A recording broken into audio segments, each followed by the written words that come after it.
Ich habe Symptome bei mir festgestellt, vor circa 3 Jahren hat das angefangen, hätte das aber niemals mit einer Muskelkrankheit in Verbindung gebracht. Ausschlaggebend dafür, für auch die Diagnose, war jetzt letztendlich, dass bei meinem Vater die Diagnose letztes Jahr gestellt wurde und ich ihn gefragt habe, was das überhaupt bedeutet und welche Symptome für diese Krankheit ausschlaggebend sind. Ja. Und dann war für mich klar, ich müsste mich vielleicht mal untersuchen lassen. Okay. Doch, also ich habe ungefähr seit 3 Jahren, ich würde sagen, das ist eigentlich schon länger, die Verkrampfungen in den Fingern, die habe ich schon, ich würde sagen, als erstes festgestellt bei mir. Die sind aber lange Zeit überhaupt nicht schmerzhaft gewesen. Ich habe sie festgestellt, haben mich aber überhaupt nicht gestört. Ich habe es nur mal wahrgenommen. Wirklich ausschlaggebend, was ich festgestellt habe, ist ungefähr vor 2 Jahren gewesen. Da war ich im Skiurlaub und war das erste Mal Skifahren.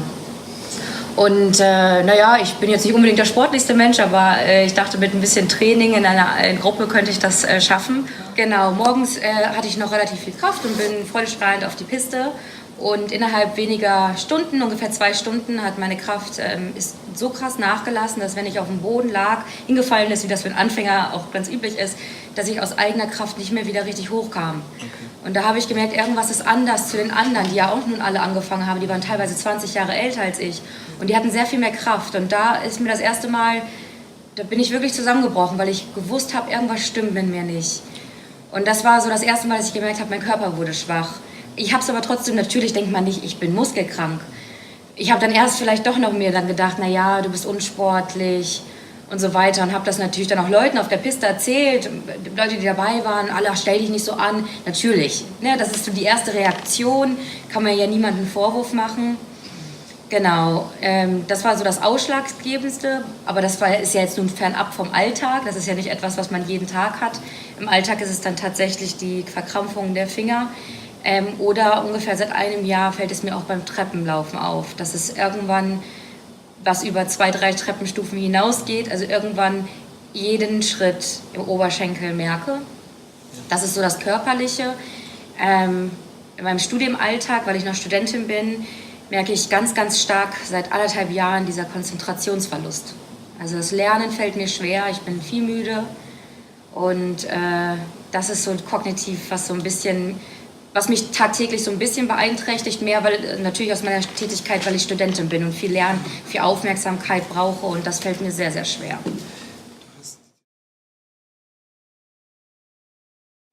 Also ich habe die ersten 1,5 Monate nach der Diagnose überhaupt nichts mehr für die Uni getan. Da bin ich schon in eine kleine Krise gekommen. Ich konnte das alles überhaupt nicht fassen und es fiel mir sehr, sehr schwer, damit umzugehen und damit konnte ich meinen Alltag auch gar nicht mehr richtig bewältigen. Also das heißt, in die Universität zu gehen, zu lernen, das war für mich fernab und habe mich die ersten 1,5 Monaten vor allem den Ärzten hingegeben. Ich habe mir dann relativ schnell einen Neurologen gesucht und die Physiotherapie angestoßen, auch alle anderen Organe, die im Körper mit betroffen sein können. Also ich habe sehr, sehr, sehr viele Ärzte besucht, sehr, sehr viele und das war meine Strategie, damit umzugehen, dass ich alles abchecken lasse und weil ich auch viel Angst auf einmal hatte, dass ich auf alles wäre krank. Ich hatte eine kleine, war ein bisschen paranoid, dass auf einmal alles krank wäre. Und dann nach 1,5 Monaten, ungefähr 2 Monaten, ist dieser Ärztedruck langsam weniger geworden. Nach und nach wurde dann auch klar, dass bei mir keine Organe bisher angegriffen wurden. Und das hat natürlich auch nochmal viel Angst rausgenommen. Und dann war es ungefähr 1 Monat vor meinen Prüfungen und dann habe ich den Entschluss getroffen, es irgendwie jetzt zu probieren und habe mich, das war dann wahrscheinlich auch im zweiten Schritt, eine Bewältigungsstrategie, von morgens bis abends in der Universität gesessen und gelernt. Das ist relativ schwierig gewesen für mich, weil ich festgestellt habe relativ schnell, dass ich mit dieser Krankheit sicherlich meinen Leidensdruck bei Freunden und Familie loswerden kann, aber ich werde niemals richtig auf Verständnis stoßen. Das ist mir relativ schnell klar geworden.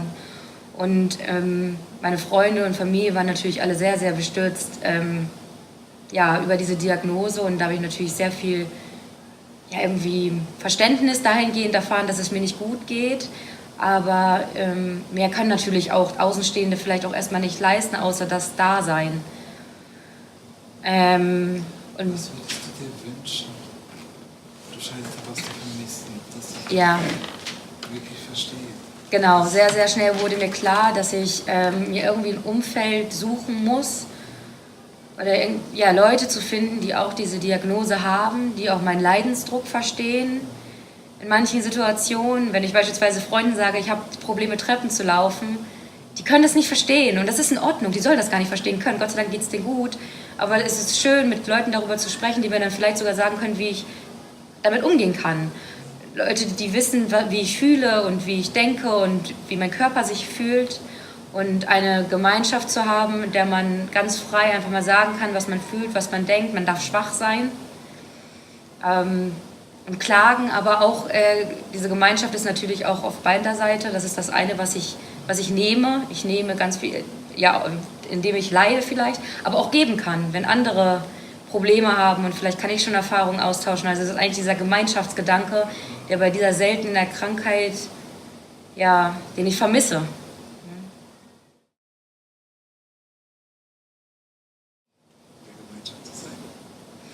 Das ist zweierlei. Also zum einen habe ich mich sehr auf dieses Wochenende gefreut, weil ich wusste, dass ich mit Leuten dann in Verbindung trete, mit denen ich mein Leid teilen kann, oder auch Tipps und Fragen, einfach Fragen stellen kann, wo ich weiß, werde ich auf Verständnis stoßen.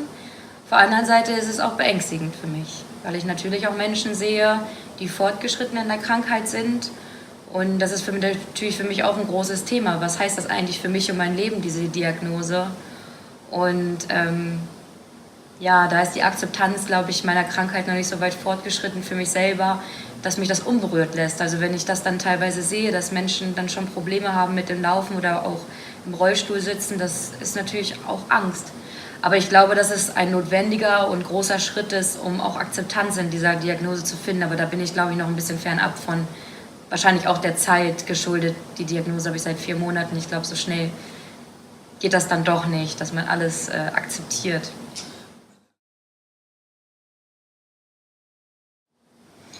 Also tatsächlich war es für mich persönlich die beste Strategie, damit umzugehen. Auch wenn ich weiß, dass das sehr, sehr schnell war, vielleicht auch ein bisschen übereifrig. Ich habe meinen emotionalen Leidensdruck nicht so viel Freiraum gelassen, sondern habe mich viel auf Ärzte und Sonstiges gestützt. Aber trotzdem war das für mich persönlich die beste Bewältigungsstrategie, weil ich mich viel beschäftigt habe damit. Und ich viele andere gehört habe, die das versuchen erstmal zu verdrängen.